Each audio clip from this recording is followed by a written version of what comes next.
There's a moment that catches men off guard.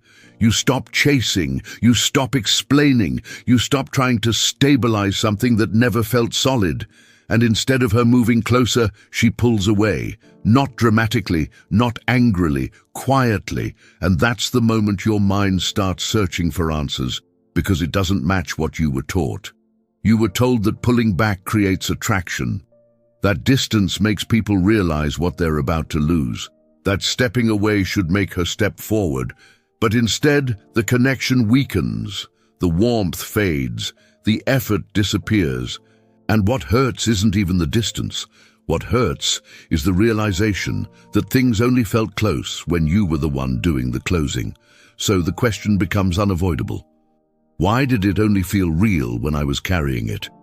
And if I stop carrying it and it collapses, what does that say about what it was? Most men misunderstand what pulling away actually does. They think it's a tactic, a move, a way to flip the power. Something you do to trigger fear, to trigger urgency, to trigger pursuit. But pulling away doesn't create attraction. It reveals whether attraction was already there. Because when you pull away, you're not performing a trick. You're removing your contribution. You're removing the constant reassurance, the constant availability, the constant emotional smoothing. You're removing the part of the dynamic that kept it comfortable. And if the connection was real in the way you believed it was, it survives that. It might sting, it might create a conversation, it might even create a correction, but it doesn't vanish. When it vanishes, that's not a failed tactic. That's a truth being revealed. And the reason men panic in that moment is because they confuse visibility with reality. They think, she pulled away, so I did something wrong. But the deeper truth is often this: she didn't pull away because you changed. She pulled away because the dynamic could not stand without you feeding it. And that's a different kind of pain, because it means you weren't just participating, you were maintaining, you were the pressure keeping the system together. So when you stop leaning in, you're not withdrawing love, you're withdrawing oxygen. And if the connection was living off your oxygen, it won't respond with closeness. It will respond with silence, not to punish you, but because there was never a shared structure holding it up. Only your effort. Before you pulled away, things probably didn't feel wrong. They felt warm. She responded. She opened up. She told you things she didn't tell many people. You talked often. Not small talk, real conversations. The kind that make time pass quickly. You knew what stressed her out, what she was unsure about, what she needed reassurance around. And from your side, it felt mutual. Because closeness was there, access was there, emotional openness was there, so you assumed direction would follow. But here's the part most men don't recognize while they're inside it. What you were experiencing wasn't forward movement. It was emotional comfort. Your presence made her feel understood without pressure, supported without obligation, connected without commitment. That combination feels good. It feels intimate, and that's why men confuse it with building something. Because when someone lets you into their emotional world, your brain labels that as progress. You think, no one opens up like this unless it means something. But emotional access doesn't always mean emotional intention. Sometimes it just means relief. Relief from carrying things alone. Relief from uncertainty. Relief from feeling unseen. And you became that relief. Not because you were manipulating, not because she was malicious, but because the dynamic rewarded both of you differently. You gave presence, stability, and attention. She received comfort, validation, and emotional grounding. And as long as you kept showing up, the connection stayed warm. But warmth without direction can feel like closeness, right up until you stop supplying it. And that's why when you pulled back later, the shift felt so sudden, because the closeness you felt wasn't being carried by shared momentum. It was being carried by you. At some point, the dynamic shifted, not in a way you could point to, not with a conversation, not with a moment where something changed. It shifted quietly. You noticed you were the one she came to when things felt heavy, when her day went sideways, when she needed to talk something through before she could sleep. You became the place she landed emotionally. And that felt meaningful, because being trusted with someone's inner world feels like intimacy. It feels like progress. It feels like you're being let in deeper than anyone else. So you leaned in. You listened carefully. You remembered details. You adjusted your tone. You chose your words with more intention. Not because she demanded it, but because something in you sensed the connection was delicate. Like if you handled it wrong, it might disappear. So you handled it gently. You started carrying more of the emotional weight. You regulated conversations. You absorbed uncertainty so she didn't have to. You became the steady one. And here's the part that really locks men in. She appreciated it. She thanked you. She told you how important you were to her, how safe she felt talking to you, how much she valued your presence, so you assumed this was what building something looked like. But emotional availability is not the same as emotional selection. Being leaned on is not the same as being chosen. A man can be central to a woman's emotional life without being central to her future. And that imbalance is almost impossible to see in real time. Because you weren't being mistreated, you weren't being ignored, you weren't being pushed away, you were being relied on, you were giving relationship-level effort inside a situation that hadn't earned relationship-level commitment. And the more you gave, the harder it became to step back. Because now it wasn't just about her, it was about the role you had stepped into, the understanding one, the patient one, the emotionally reliable one. Walking away didn't just feel like losing her. It felt like abandoning a role you had been performing, a role that made you feel needed, valued, and relevant. And that's why men stay longer than they should. Not because they're chasing, but because they've been holding something together that was never fully mutual. When you finally start pulling away, it doesn't feel strategic. It feels corrective. You're not trying to send a message. You're not trying to provoke a reaction. You're just tired of carrying something alone. So you stop leaning in. You don't text as quickly. You don't initiate as often. You don't smooth over silence the way you used to. You let gaps exist. And at first, you expect something different to happen. You expect her to notice, to ask what changed, to step forward and meet you where you are. Because that's what would happen if the connection was mutual. But instead, something else happens. The dynamic loses energy. The warmth becomes inconsistent. The conversations thin out. The effort you used to feel on your side doesn't reappear on hers. And this is where men get caught, because it doesn't feel like rejection. It feels like the connection is dissolving because you stopped trying.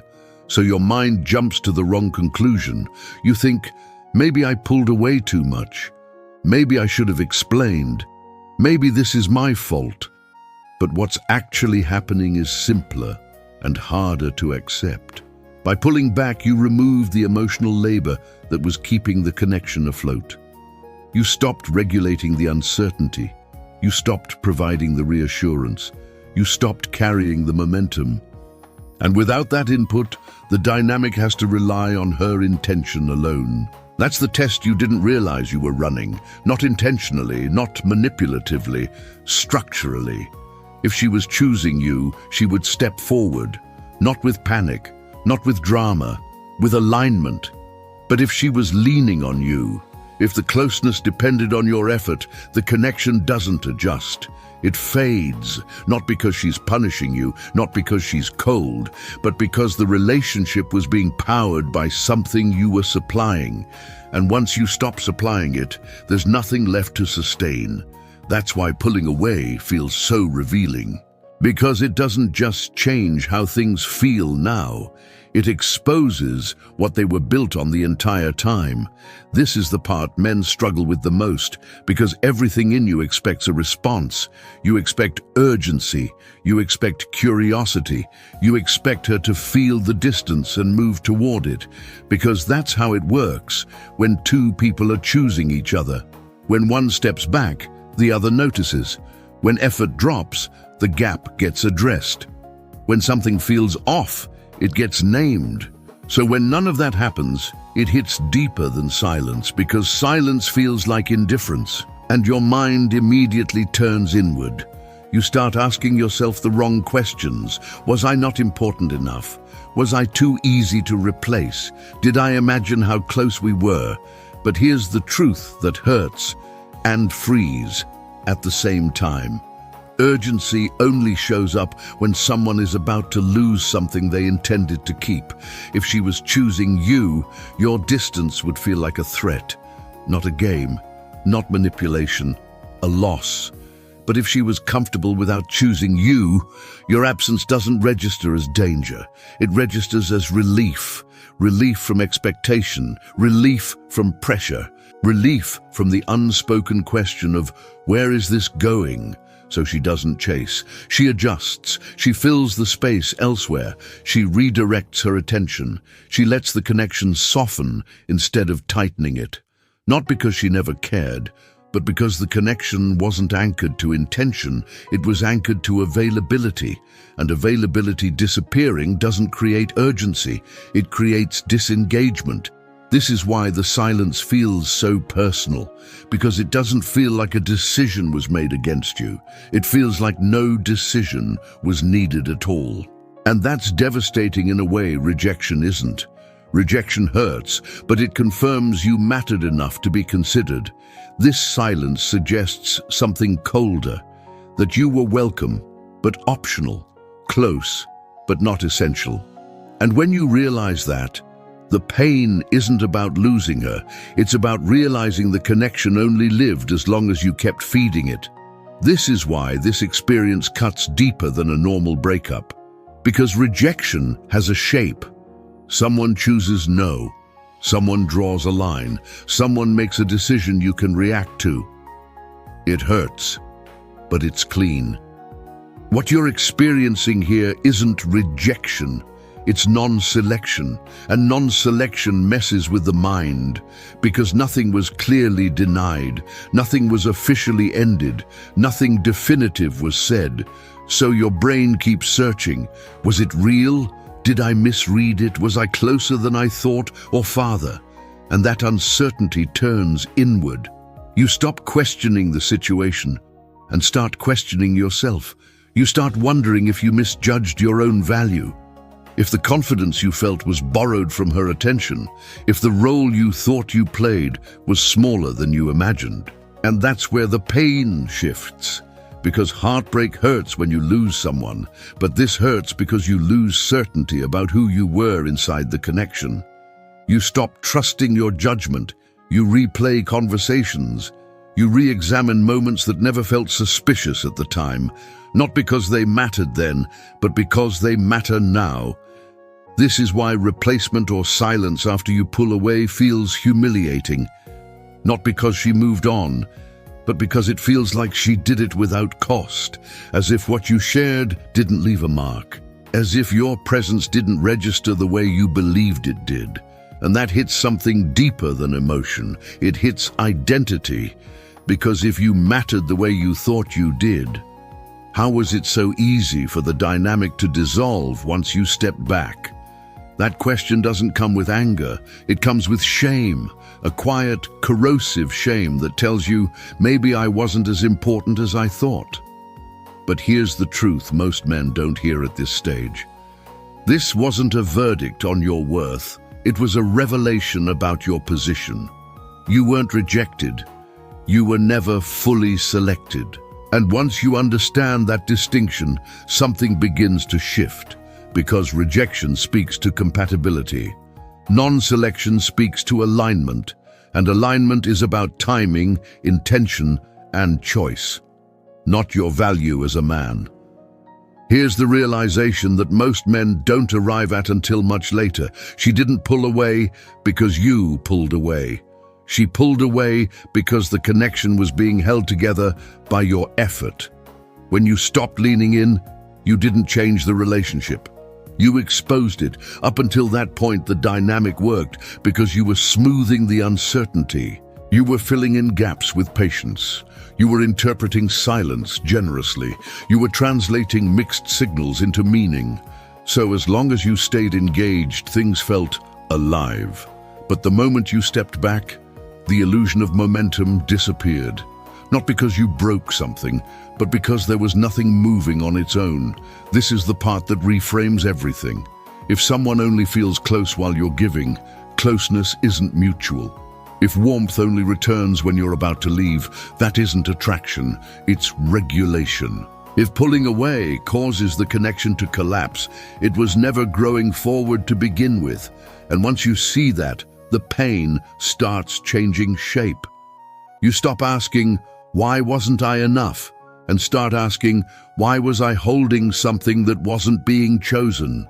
That shift matters because it moves the focus off your worth and onto the structure of the dynamic. You weren't failing to create something. You were maintaining something that had no intention behind it. And that's not something effort fixes. That's something awareness ends. This is why pulling away doesn't always lead to pursuit. Sometimes it leads to clarity. And clarity hurts, but it also frees. Because once you understand what was actually happening, the experience loses its power to haunt you. You don't need to replay conversations. You don't need to analyze timing. You don't need to imagine different versions of yourself. The truth becomes simple. The connection existed because you were sustaining it. When you stopped, it revealed what it was and what it wasn't. And that realization is what finally loosens your grip on it. Once you understand what actually happened, something changes. Not in her behavior, in yours. You stop waiting for the next signal, the next moment of reassurance, the next emotional spike that makes staying feel justified. Because now you see what those moments were doing. They weren't leading somewhere, they were keeping you somewhere.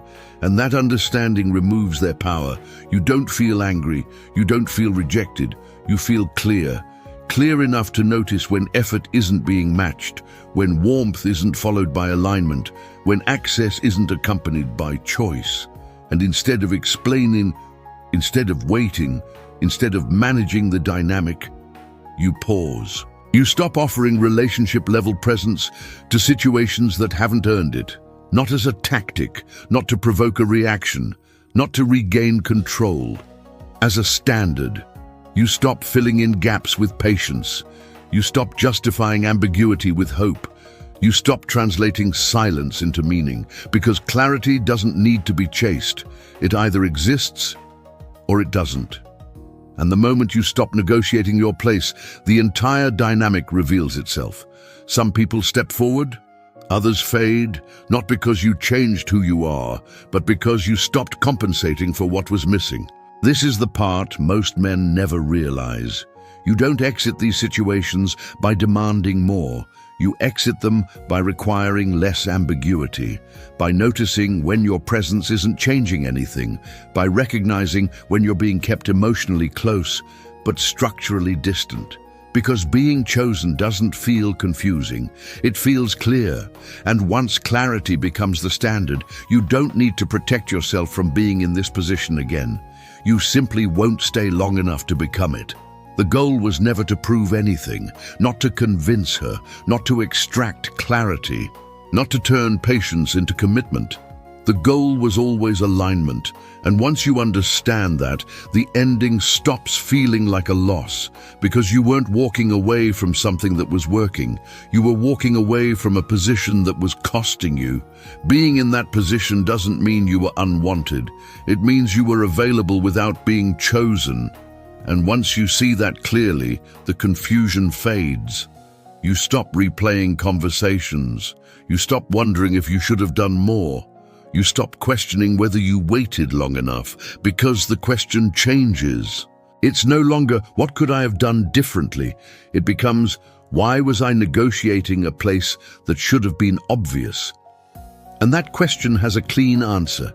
You don't need dramatic exits. You don't need explanations that go in circles. You don't need closure conversations that reopen the same wound. You move differently. You notice when your presence doesn't change behavior. You notice when interest doesn't translate into action. You notice when connection exists without direction. And you don't argue with that information. You respect it, because self-respect isn't loud. It doesn't announce itself. It doesn't demand recognition. It simply withdraws from situations that don't meet the standard. That's how men stop ending up in these positions, not by hardening, not by closing off, not by distrusting everyone, but by understanding one thing clearly. Being chosen is obvious. It doesn't require patience. It doesn't require interpretation. And it never requires you to negotiate your place.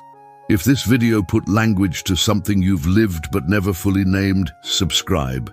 Not out of habit, not for noise, but because clarity compounds. And the more clearly you understand these dynamics, the less time you'll ever spend holding something together that was never meant to move forward quietly.